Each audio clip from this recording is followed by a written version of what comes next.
Have you ever really stopped to think about what it actually takes to fix the most incredibly complex, highly sensitive, and profoundly intricate machine on the face of the planet? I'm talking, of course, about the human body. When this machine breaks down, you can't just unplug it, wait 10 seconds and plug it back in, right? You need an absolute expert. You need someone who knows every single gear, wire, and pump inside and out. So today, we're going to look at exactly how those experts, specifically our nurses, actually begin to learn the ins and outs of this phenomenal machine. Welcome to today's Explainer. Okay, let's dive right into this. Today, we're unpacking the introduction to anatomy and physiology. We are going to take a really fascinating journey through the exact roadmap used to train nursing professionals. We'll see how they build their understanding of the human body from the tiny microscopic level all the way up to these massively complex, interconnected systems. And to ground this, we are looking at the actual general nursing curriculum from the Nursing and Midwifery Council of Nigeria.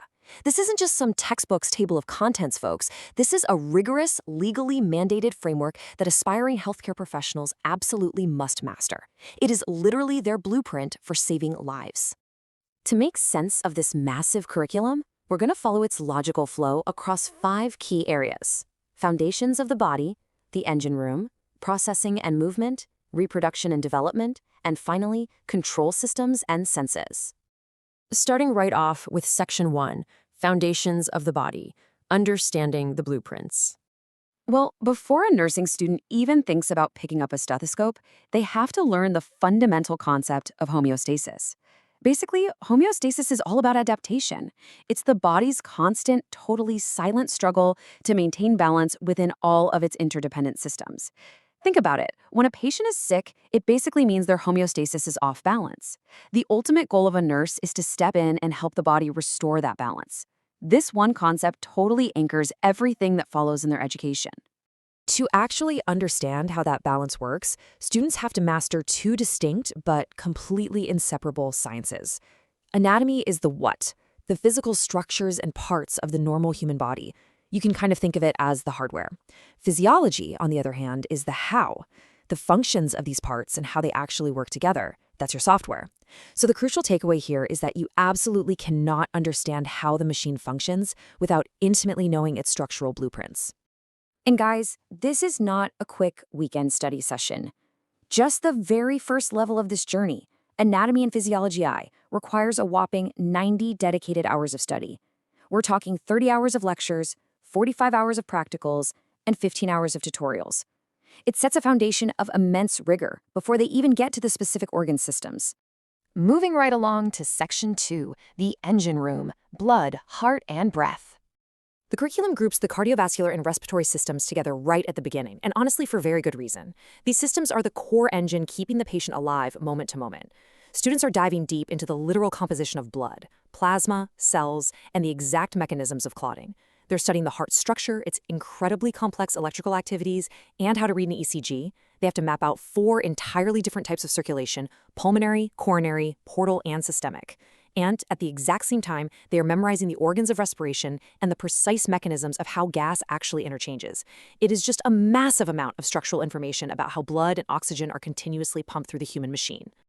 Okay, Section 3, Processing and Movement, Fueling and Structuring the Machine. With the engine running, obviously, the body needs fuel and structure. The curriculum tackles the next 3 major systems as a cohesive unit. First, the digestive system, tracing fuel from the mouth straight through the stomach and intestines, really focusing on the physiology of absorption and metabolism. Then, we hit the urinary system, where the kidneys and nephrons are filtering out waste. Finally, the musculoskeletal system, covering everything from the development of bone tissues to the precise physiology of how a muscle actually contracts. The curriculum treats these distinct systems as one dedicated, unified effort to process resources and maintain our physical form. I really want to highlight something specific from the urinary system portion of this curriculum because it places a heavy emphasis on fluid and electrolytes balance as well as acid-base balance. Why?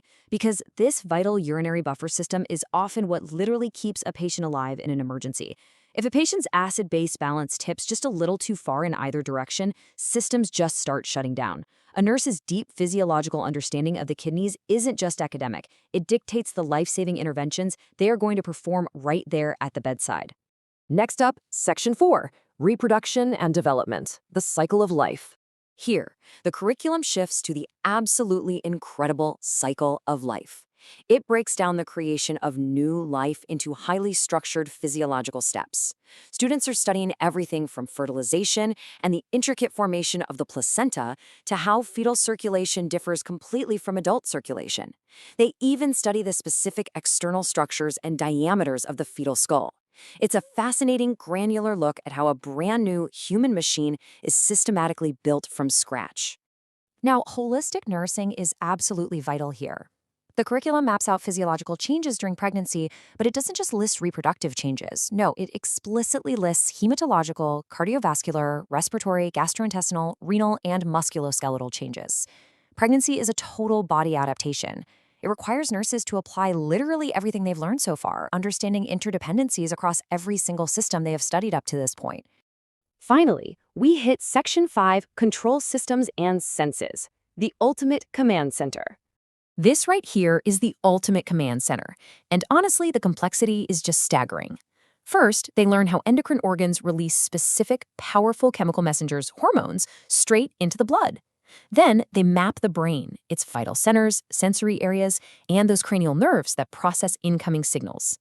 Finally, they study the wiring, how the autonomic and peripheral nervous systems trigger functional, life-saving reflexes in literally a fraction of a second. It is basically the perfect marriage of chemical and electrical engineering inside the human body. And the absolute climax of all this complexity, it's found in the special senses. This is how our internal machine interacts with the outside world. The curriculum demands a precise understanding of the mechanisms of sight, hearing, balance, smell, taste, and touch. How do sound waves translate into electrical impulses in the brain? How does the skin simultaneously act as a sensory organ and a temperature regulator? By the end of this course, a nursing student understands the precise physics and chemistry behind how we actually experience reality. If there is literally just one thing you take away from this entire explainer, it should be this quote straight from the curriculum's introduction. The student nurse needs to understand that the functions of each part of the human body are interdependent. See, they don't just study the heart, or the lungs, or the brain in isolation. They study the profound, really beautiful connection between all of them. Because in the real world, a failure in one system ripples through the entire machine. It's a wildly rigorous journey, but it's exactly what ensures that when we are at our absolute most vulnerable, the people caring for us truly understand the machine they are trying to fix. So I'm going to leave you with this to ponder. Now that you've seen the sheer depths and interconnectedness required to study the human body, how does understanding these interconnected systems change the way you view your own health and your daily habits? Thanks so much for joining me on this explainer, and keep exploring that amazing machine you live in.